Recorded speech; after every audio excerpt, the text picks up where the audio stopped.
اعوذ باللہ من الشیطان الرجیم بسم اللہ الرحمن الرحیم الحمد للہ رب العالمین الرحمن الرحیم والصلاة والسلام علی سید الانبیاء والمرسلین امام المتقین خاتم النبیین سیدنا و مولانا محمد وعلی آلہ واصحابہ اجمعین۔ ہم پہلے بھی کئی بار یہ بات جو ہے کر چکے ہیں کہ رسول اللہ صلی اللہ علیہ وسلم آپ نے اپنی زندگی میں قرآن کے مطابق جو آپ کو ذمہ داریاں دی گئی تھیں، 4 ذمہ داریاں ظاہر ہے کہ بالکل درست اور احسن طریقے سے پوری کیں، جس میں چوتھی ذمہ داری ہم آپ جانتے ہیں کہ وہ تزکیہ کی تھی۔ آج کل وقت گزرنے کے ساتھ ساتھ، صدیاں گزرنے کے ساتھ ساتھ مسائل بھی بڑھ گئے، روحانی بیماریاں بھی بڑھ گئیں اور بہت ہی زیادہ صورتحال جو ہے وہ خراب ہو گئی۔ تزکیہ کے راستے پہ کیسے چلا جائے، کیا کیا جائے، اس کا کوئی باقاعدہ نصاب ہو، کو پتہ چلے، انسان ایک اندازہ لگا سکے کہ اس راستے پہ ہم کس جگہ پر پہنچے ہیں۔ یہ ساری باتیں ہمارے مشائخ علیہم الرحمہ نے اپنے اپنے وقت میں باقاعدہ کتابچوں کی صورت میں درج کی ہیں، مگر ہم لوگوں نے بھی بزرگوں کی جب تعلیمات کی بات کی تو صرف کرامات کی بات کی، ان کی شخصیت کی بات نہیں کی۔ آج سے تقریباً 1000 سال پہلے ایک کتاب لکھی گئی تھی۔ کتاب کا اور لکھنے والے کا اور اس کی شرح کیا کیا ہوئی، یہ حوالے ہم آج بات نہیں کریں گے، وہ ہم جب یہ مکمل ہو جائے گا تو سب سے آخر میں بات کریں گے، اس کی وجہ بھی اسی وقت بیان کریں گے۔ ایک بہت مختصر سا ان کا کتابچہ ہے، اور اس کتابچے میں انہوں نے 10 حصے بنائے ہیں، ہر حصے میں انہوں نے 10 منزلیں بیان کی ہیں، اس طرح سے کل 100 منزلیں ہو جاتی ہیں، اور ان 100 منزلوں میں ہر منزل کی کیفیت انہوں نے بیان کی ہے۔ کوئی بھی بات قرآن اور سنت سے باہر نہیں ہے، اور خوبی یہ ہے کہ آپ جیسے جیسے یہ جو منازل بیان کی گئی ہیں ان کو پڑھتے جائیں، اور اگر سچے دل سے اپنے اندر جھانکیں تو آپ کو پتہ چلتا جائے گا کہ میں اس وقت کس مقام پر ہوں، یا میں آگے گیا تھا واپس تو نہیں آ گیا میں، کیونکہ اس راستے میں یہ ہوتا ہے۔ قرب الہی کا جو راستہ ہے، تزکیہ کا جو راستہ ہے، اندر کی باطنی صفائی، اندر کی صفائی کا جو راستہ ہے، اس میں انسان کبھی اوپر چڑھتا ہے، کبھی غلطی سے نیچے گر جاتا ہے، پھر اوپر چڑھتا ہے، پھر نیچے گر جاتا ہے، ایسے ہی چلتا۔ ہم نے، آپ نے بچپن میں ایک وہ سانپ سیڑھی والی کھیل کھیلی ہوگی گوٹوں کے ساتھ، آپ سمجھ لیں ایسے ہی ہے۔ سلطنت عثمانیہ کے دور میں یہ جو سانپ سیڑھی ہے، یہ اصل میں سلطنت عثمانیہ کے دور میں باقاعدہ کھیل ہوا کرتا تھا، جس کے اندر نمبر نہیں لکھے ہوتے تھے، ہر ڈبے کے اندر ایک مقام کا نام ہوتا تھا، اور گوٹوں کے ساتھ مقام سے، ایک مقام سے دوسرے پہ یا اچانک 4 چھلانگ لگا کے یا 6 چھلانگ لگا کے آگے جاتے تھے، پھر کہیں پہ سانپ کا منہ آتا تھا تو فوری طور پہ نیچے گر جاتے تھے۔ یہ تزکیہ کا اصل راستہ بھی کچھ ایسا ہی ہے۔ انسان سے کوتاہی ہو جاتی ہے، کبھی دانستہ بھی کر جاتا ہے، کبھی نادانستہ ہو جاتی ہے، کبھی کوتاہی کرتا ہے اس کو احساس ہو جاتا ہے، کبھی کوتاہی کرتا ہے اس کو احساس بھی نہیں ہوتا ہے۔ لیکن اگر ہم جو اپنا وقت الٹی سیدھی چیزوں میں برباد کرتے ہیں، اس میں برباد کرنے کی بجائے اس قسم کی جو ہمارے مشائخ نے چیزیں لکھی ہیں، جس میں قرآن مجید کی تفسیر بھی شامل ہے، احادیث مبارکہ اور اس کی شرح بھی شامل ہے، اس قسم کی باتیں لکھی ہیں، اگر ہم اپنا وقت ان چیزوں پہ لگائیں گے تو انشاءاللہ ہمیں اپنے موجودہ مقام کا احساس رہے گا، اور اگر کبھی ہم اس مقام سے نیچے گرتے ہیں تو کہاں جا کے گرے یہ بھی احساس رہے گا انشاءاللہ۔ اب آپ ایک چیز دیکھیے کہ آج کے دور میں خصوصاً، لیکن ہمیں آج کے دور میں اس لیے لگتا ہے کہ ہم آج کے دور میں جی رہے ہیں، ورنہ آج سے آپ 1000 سال 1500 سال پیچھے بھی چلے جائیے تو اکثر لوگ آپ کو ایسے ملیں گے جنہوں نے اپنی کتابوں میں، اپنی تحریروں میں لکھا ہے کہ بے قراری بہت ہے، بے چینی ہے، دل بے چین رہتا ہے۔ اب بات یہ ہے کہ جو باطنی سفر ہے، قربت الہی کا جو سفر ہے، اس کے لیے بڑا ضروری ہے کہ جس طرح ہم اپنے جسم کو غذا دیتے ہیں اسی طرح اپنے قلب اور اپنی روح کو بھی غذا دیں۔ ہم اس بات کو جب سمجھتے نہیں کہ روح کی غذا کچھ اور ہے، قلب کی غذا کچھ اور ہے، نفس کی اور جسم کی غذا کچھ اور ہے، یہ بات چونکہ ہمیں سمجھ میں نہیں آتی تو اس بے چینی، اس بے قراری کے نتیجے میں وہ ایک نیا لفظ ایجاد ہو گیا ہے، بوریت بہت ہوتی ہے۔ اور وہ بوریت اسی لیے ہوتی ہے کہ ہمیں اس بات کی سمجھ نہیں ہے، احساس نہیں ہے کہ یہ جو بوریت ہو رہی ہے اصل میں یہ روح کی تڑپ کی وجہ سے ہو رہی ہے۔ ہم اپنے جسم کو غذا دے رہے ہیں، اپنے نفس کو غذا دے رہے ہیں، اپنے قلب کو اور روح کو غذا نہیں دے رہے ہیں، یا اس کے مقابلے میں بہت کم دے رہے ہیں، جس کی وجہ سے روح تڑپ رہی ہے، قلب ہمارا تڑپ رہا ہے، اور یہ تڑپ ہے جو ہمیں بے چین کیے دے رہی ہے۔ ہم غلط فہمی کے اندر اس کا علاج بھی دنیا میں ڈھونڈتے ہیں۔ اسی وجہ سے آپ دیکھیے کہ جو ہماری منازل ہیں وہ منازل بھی دنیاوی ہیں۔ جس کے پاس ایک چھوٹی گاڑی آ جاتی ہے وہ کہتا ہے اگلی گاڑی میں نے بڑی لینی ہے، چاہے وہ اکیلا ہی ہو، چاہے خاندان میں صرف 2 لوگ یا 3 لوگ ہوں جو چھوٹی گاڑی میں بڑے آرام سے سفر کر سکتے ہیں۔ جب اس کے پاس بڑی آ جاتی ہے تو کہتا ہے مجھے تو اس سے بھی بڑی گاڑی لینی ہے، کیونکہ اس کو ایسے لگتا ہے کہ جیسے یہ دنیاوی آسائشیں جو ہے مجھے سکون دے دیں گی، لیکن یہ دنیاوی آسائشیں سکون نہیں دیتی، بالکل وقتی طور پر، چاہے وہ دنیاوی اسباب ہوں یا دنیاوی رشتے ہوں۔ اسی لیے دیکھیں اللہ تبارک و تعالیٰ نے خاص طور پہ ہمیں تنبیہ کی ہے، ہمیں سمجھایا ہے قرآن کے اندر کہ ہمارے جو رشتہ دار ہیں، ہماری بیویاں، ہمارے بچے، یہ بھی ہمارے لیے امتحان ہے۔ اب ہوتا کیا ہے کہ ہم چونکہ اپنی تڑپ اور یہ جو بوریت ہے اور یہ جو بے قراری ہے اس کا علاج دنیاوی چیزوں میں ڈھونڈتے ہیں، تو نتیجہ یہ نکلتا ہے کہ ہمارا قلب اور ہماری روح جو کہ پہلے سے ہی بھوکی بھی ہے، پیاسی بھی ہے، اس کی بھوک بھی بڑھ جاتی ہے، اس کی پیاس بھی بڑھ جاتی ہے۔ وقتی طور پہ نفس اور جسم کا سکون جو ہے وہ ہمیں سکون تو دے دیتا ہے، لیکن جیسے ہی اس کا دورانیہ ختم ہوتا ہے تو اکثر اوقات آپ نے دیکھا ہوگا کہ وہ جو بے قراری ہے وہ پچھلی درجے کی بے قراری سے کئی بار زیادہ ہو جاتی ہے۔ تو یہ جو ہم نے عرض کیا کہ بہت خوبصورت کتابچہ ہے، عربی میں ہے، اس کا اردو میں ترجمہ بھی ہوا، انگریزی میں بھی ہوا، لیکن وہ لکھا اس طریقے سے گیا ہے کہ ایک عام انسان اس کو جب پڑھنا شروع کرتا ہے تو اس کو بہت سی باتوں کی سمجھ میں نہیں آتی، اسے بالکل پتہ نہیں چلتا کہ یہ کیا لکھا ہے، کیا کہہ رہے ہیں۔ لکھنے والے اپنے زمانے کے تقریباً 1000 سال پہلے کی بات ہے، شیخ الاسلام ہے۔ اب اس پہ بھی بہت سے لوگوں کو اعتراض ہے، وہ آخری نشست میں ہم بات کریں گے کہ کس کو اعتراض ہے اور کیوں اعتراض ہے اور کیا مسئلہ کیا ہے۔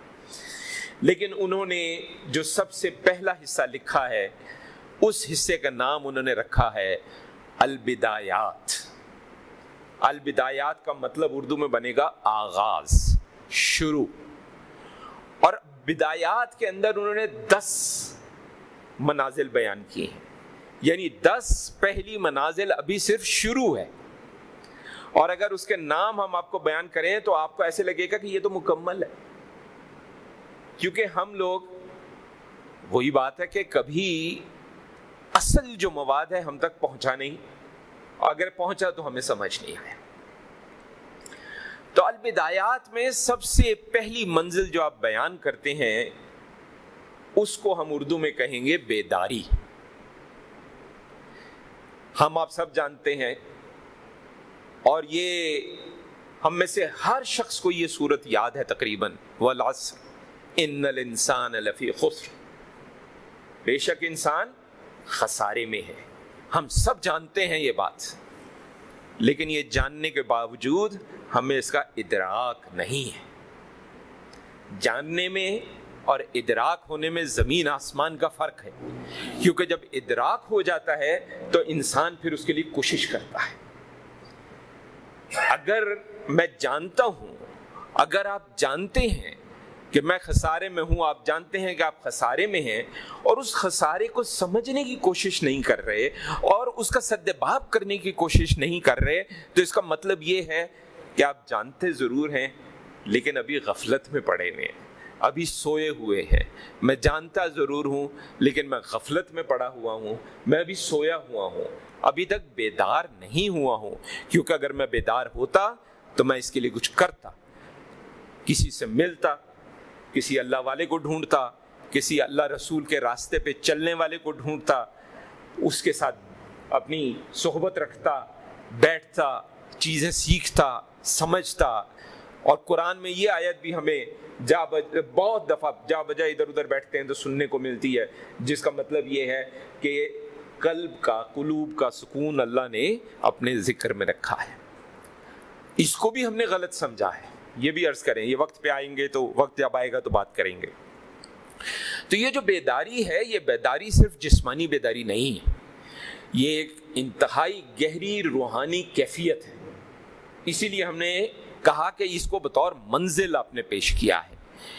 اس میں 3 بنیادی شرائط آپ بیان کرتے ہیں۔ اب آپ دیکھیے گا کہ بظاہر جب ہم کہتے ہیں ایسی باتیں تو بندہ کہتا ہے یار یہ کہاں سے آ رہی ہیں باتیں، لیکن جب بات سنیں گے تو آپ کو پتہ چلے گا کہ کہیں قرآن سے نہیں ٹکراتی، کہیں کسی حدیث سے نہیں ٹکراتی۔ سب سے پہلی جو اس کے لیے شرط ہے وہ ہے اللہ کی نعمتوں کی پہچان۔ ظاہری نعمتیں، پوشیدہ نعمتیں، اس کا شعور ہونا، اس کی سمجھ ہونا، اس کا فہم ہونا۔ چھوٹی چھوٹی چیزیں ہیں ایسی جو اصل میں بہت بڑی نعمتیں ہیں، لیکن ہمیں اس کا احساس نہیں ہے۔ دوسری شرط بیداری کی کیا ہے؟ وہ ہے نفس کا محاسبہ۔ گناہوں، غفلتوں اور نافرمانی کے جو روحانی نقصانات ہیں ان کو سامنے رکھتے ہوئے اپنا احتساب کرنا، یہ دوسری شرط ہے۔ اور تیسری شرط ہے عادت کو توڑنا۔ اور یہ عادت صرف برائی کی عادت نہیں ہے، اچھائی بھی اگر عادتاً کی جائے تو اس کو ہمیں توڑنا ہے۔ نماز فرض ہے ہمیں پڑھنی، لیکن کیا ہم نماز اپنے اللہ کو خوش کرنے کے لیے پڑھ رہے ہیں یا ہم عادتاً پڑھ رہے ہیں؟ عادتاً بھی اگر ہم پڑھ رہے ہیں تو شرعی تقاضا پورا ہو رہا ہے۔ خدا نخواستہ ہم یہ نہیں کہہ رہے کہ یہ بات غلط ہو گئی، لیکن ہم صرف یہ کہہ رہے ہیں کہ اس کا مطلب صرف یہ ہوا کہ ہم تو ابھی ان 10 جو حصے ہیں اس میں سے پہلے حصے کی پہلی منزل کو بھی نہیں چھو پائے، کیونکہ اس کی تو 3 شرائط کہ عادت کو بھی توڑ دیا جائے۔ اچھا، اب یہ جو بیداری ہے اس کا حصول جب ہوتا ہے تو وہ کیسے ہوتا؟ اس کے بھی 3 راستے۔ سب سے پہلا راستہ تو عقل ہے۔ اللہ تعالیٰ نے ہمیں عقل دی ہے سوچنے کے لیے، سمجھنے کے لیے۔ قرآن بھی ہمیں بار بار جو ہے یہ کہتا ہے کہ بھی سوچو، سمجھو۔ اب اللہ کی نشانیوں پر غور کرنا۔ دیکھیں جی، کئی ایسے لوگ ہیں کہ ساری عمر کفر میں گزارا،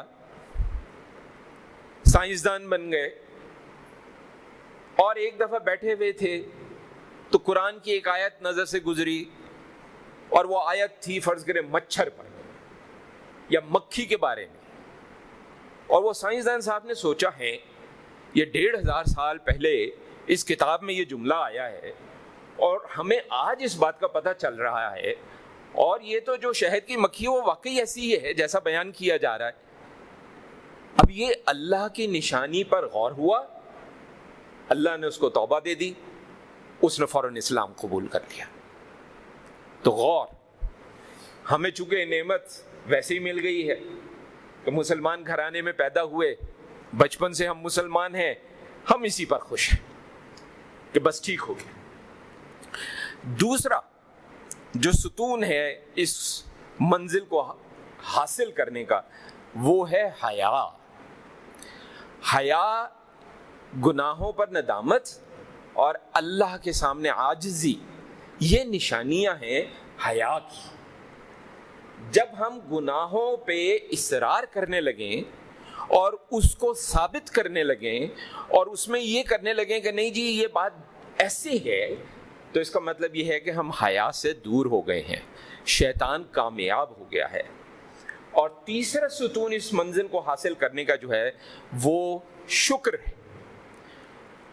اب شکر, ہم سارا دن اپنے ہر کام میں شکر کر سکتے ہیں, اس کے لیے علیحدہ سے وقت نکالنے کی ضرورت نہیں ہے. اگر فرض کریں کہ آپ کسی دکان پہ بیٹھتے ہیں, آپ کے اپنا کاروبار ہے, دکان چلاتے ہیں, تو دکان پہ صبح بیٹھے اللہ کا شکر ادا کیا کہ اللہ نے مجھے دکان دی. 2-4 گاہک آئے, اللہ کا شکر ادا کیا, اللہ تعالیٰ نے گاہک بیچا. شام تک اچھی بکری ہو گئی, اللہ کا شکر ادا کیا کہ یا اللہ تو نے آج میرا بڑا اچھا دن جو ہے وہ دیا مجھے, میں دنیاوی طور پہ بھی کامیاب رہا. تو شکر کوئی ضروری نہیں ہے کہ ہم بیٹھ جائیں تسبیح پکڑ کر شکر الحمدللہ شکر الحمدللہ شکر الحمدللہ شروع کر دیں, ایسا ضروری نہیں ہے. شکر کا احساس پیدا کرنا ضروری ہے. بات کا صرف زبان سے نکلنا ضروری نہیں ہے, بات کا یہاں سے نکلنا ضروری ہے, دل سے نکلنا ضروری ہے. دل سے نکلے, زبان سے نہ بھی نکلے, تو اللہ تو دلوں کا حال جانتا ہے. اللہ کو اس زبان سے ہلنا شرط اللہ نے نہیں رکھا ہوا. اسی لیے آپ دیکھیں ایمان کے بارے میں حدیث شریف میں کیا آیا, زبان سے اقرار, دل سے ماننا, اس پہ عمل کرنا. جو زبان سے تو اقرار ہم کر لیتے ہیں, دن میں 50 دفعہ ہم کلمہ پڑھتے ہیں, لا الہ الا اللہ محمد رسول اللہ صلی اللہ علیہ وسلم. جو شخص نماز پڑھتا ہے ہر وضو کے بعد تجدید ایمان کرتا ہے, تو زبان سے تو اقرار ہو گیا. پھر اب دل سے ماننا اور اس کے مطابق عمل کرنا. اسی لیے ہمارا عمل جو ہے وہ بھی شکر ہے, اور شکر کا اظہار ہے. اب اس راستے میں رکاوٹیں بھی جو آتی ہیں وہ خصوصاً 3 بڑی رکاوٹیں ہیں. ایک تو وہی ہے عادت. جب نیکی بطور عادت آدمی کرتا ہے تو پھر اس کو بہت معمولی سمجھنا شروع کر دیتا ہے, اس کے کام سی بات سمجھنا شروع کر دیتا ہے. دوسرا کبر ہے, تکبر ہے. انسان کے دل میں بات, نیکی کی بات بھی تکبر بن سکتی ہے. میں تو بہت بڑا عالم ہوں, میں تو ہر مہینے اتنی خیرات کرتا ہوں, میں ہر مہینے اتنے نوافل پڑھ دیتا ہوں, میں نے اتنے قرآن کے پارے پڑھ ڈالے. یہ بھی تکبر ہو جائے گا. تکبر دنیا میں ہی صرف نہیں ہے, تکبر نیکی میں بھی ہو سکتا ہے, اور یہ تکبر ہماری سارے اعمال کو برباد کر دیتا ہے. اور تیسرا رکاوٹ کیا ہے, احتساب نہ کرنا, اپنے آپ کو نہ دیکھنا, اپنے گریبان میں نہ جھانکنا. یہ تیسری رکاوٹ ہے. ہمیں یاد ہے ہمارے ایک بہت قریبی دوست, ہمارے جو شیخ ہے رحمۃ اللہ علیہ, انہی کے پاس اٹھتے بیٹھتے تھے, بڑا عرصہ ہم اکٹھے رہے. انہوں نے ہمیں خود بتایا کہ گھر میں کوئی بات ہوئی تو میں نے کہا کہ استغفار کی کثرت کیا کریں. تو گھر والوں نے باقاعدہ کہا کیوں, ہم نے کیا کیا ہے. یہ جو ہے نا, اس کا مطلب ہم محاسبہ نہیں کر رہے, کیونکہ ہم انسان ہیں. خطا کا پتلا کہتے ہیں نا انسان کو. چلتے پھرتے اٹھتے بیٹھتے کہیں نہ کہیں کوئی کوتاہی ہو ہی جاتی ہے جس کا ہمیں احساس نہیں ہوتا. اس لیے خود احتسابی ضروری ہے. روزانہ رات کو سونے سے پہلے لازم کر لیں کہ اللہ تبارک و تعالیٰ سے توبہ کی دعا کر کے سوئیں گے. کسی نماز کے بعد آپ 2 نفل صلاۃ التوبہ کی نیت سے ضرور پڑھ لیں. عشاء کے بعد پڑھ لیں, مغرب کے بعد پڑھ لیں, اور اللہ سے التجا کریں گے مجھ سے جو کوتاہیاں ہو گئی ہیں، جو میں نے جان کے کی ہیں اس سے بھی مجھے معاف کر دے، اور جو میں نے ہو گئی مجھے جن کا احساس نہیں ہے اس سے بھی معاف کر دے۔ جب بیداری ہو جاتی ہے تو ہمیں پتہ کیا ہوتا ہے، پھر یہ توبہ کی بنیاد بنتی ہے۔ توبہ اس کی دوسری منزل ہے، اس سے ہم غفلت سے بچے رہتے ہیں، اور ہماری عبادت جو ہے اس میں خلوص اور مقصد آ جاتا ہے۔ یہ بیداری پہلا مقام ہے۔ اور جیسا ہم نے عرض کیا کہ جب آپ دیکھیں گے کہ اس پہلے جو حصہ ہے اس کتابچے کا، اس کے صرف 10 منزلیں آپ پڑھیں گے تو آپ کو لگے گا کہ یہ تو مکمل تزکیہ ہے، لیکن انہوں نے 10 حصے بنائے، ہر حصے میں 10 منزلیں بنائیں، کل 100 منازل بنائی ہیں۔ اور ابھی تک جو کچھ ہم نے آپ کو بتایا، اس میں سے کوئی بھی شخص اٹھ کے یہ نہیں کہہ سکتا کہ کوئی ایک بھی بات ایسی ہے جو قرآن سے ٹکراتی ہو خدا نہ خواستہ، یا سنت سے ٹکراتی ہو خدا نہ خواستہ۔ خالص قرآن و سنت کی روشنی کے اندر یہ کتابچہ ترتیب دیا گیا ہے۔ انشاءاللہ اللہ کے دیے ہوئے اذن و توفیق سے پھر ایک آدھا ہفتہ ٹھہر کر انشاءاللہ اگلی منزل پہ بات کریں گے، اور اسی طرح چلتے جائیں گے۔ ایک ہفتہ قرآن مجید، ایک ہفتہ سیرت النبی، ایک ہفتہ یہ روحانی منازل، یہ سلسلہ اس طرح۔ آپ بھی ہمارے حق میں دعا کریں کہ اللہ تعالیٰ کا اذن و توفیق جاری رہے کہ ہم یہ کام جو ہے احسن طریقے سے کر سکیں، اور اللہ تعالیٰ ہماری اس کوشش کو کامیاب بھی کرے اور قبول بھی فرما لے۔ آمین۔ صلی اللہ علی خیر خلقہ سیدنا و مولانا محمد وعلی آلہ و اصحابہ اجمعین برحمتک یا ارحم الراحمین۔